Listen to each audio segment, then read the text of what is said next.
Nilagyan na ng harang ang pinag-aakyatan nila pero nandyan pa rin sila umaakyat. Para sa kanila hindi yan mataas pero para sa atin na tao na nag-aalaga sa kanila, tayo ay nag-aalala baka kasi mahulog sila.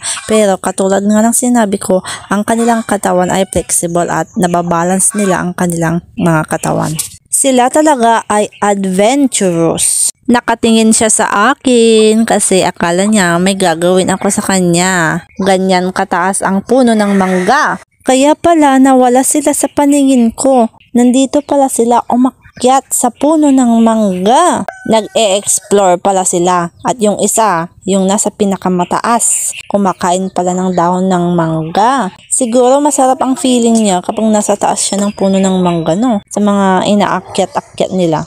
Maraming salamat po sa taga-subaybay at huwag niyo pong kalimutan na i-subscribe ang channel na ito kung bago po kayo.